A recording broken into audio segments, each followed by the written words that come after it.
Alright guys,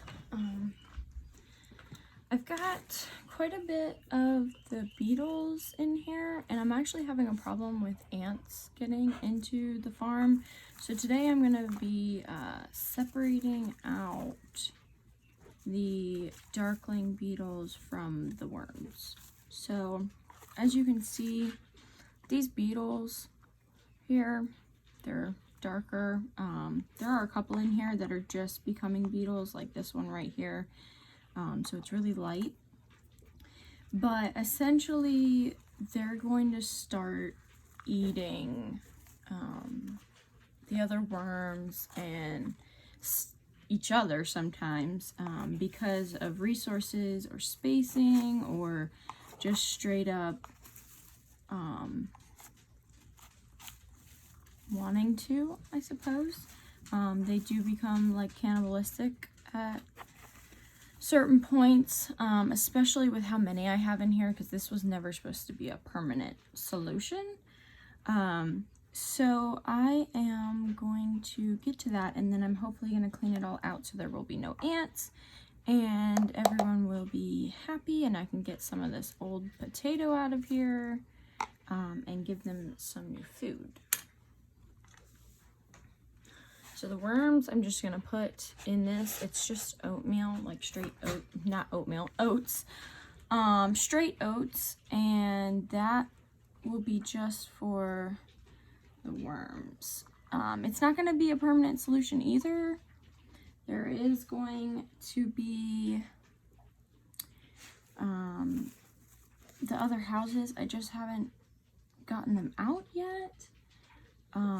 So that really, it's just a holding spot for them. The warmer it is, the warmer that these worms are, the faster they're going to make that transition to beetles.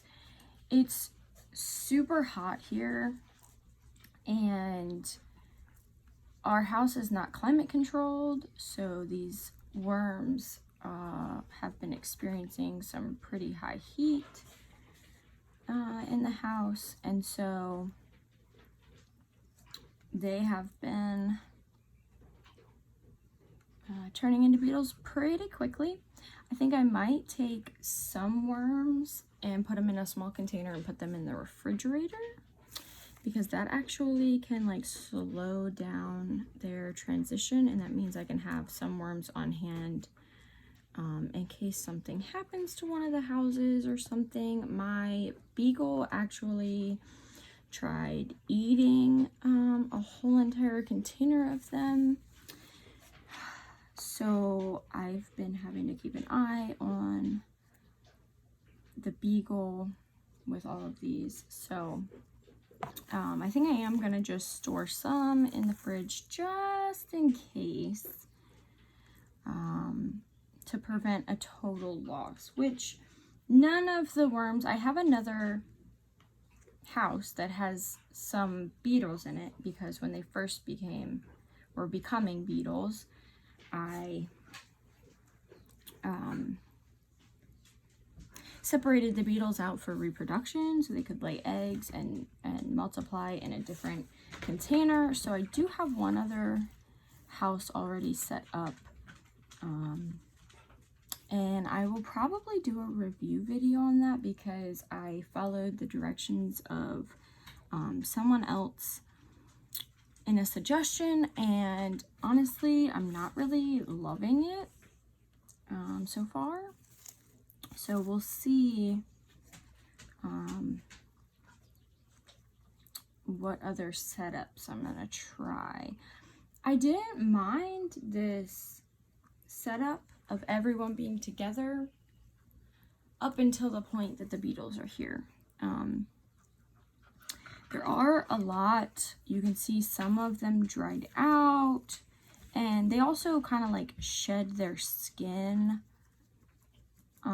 when they become beetles. So like this little like shedded skin, like that's not because any of them died or anything, it's just because they were turning into beetles. These tweezers really aren't super great for these worms. They've kind of got that long like pointed edge on them. But yeah, so far it's going pretty well.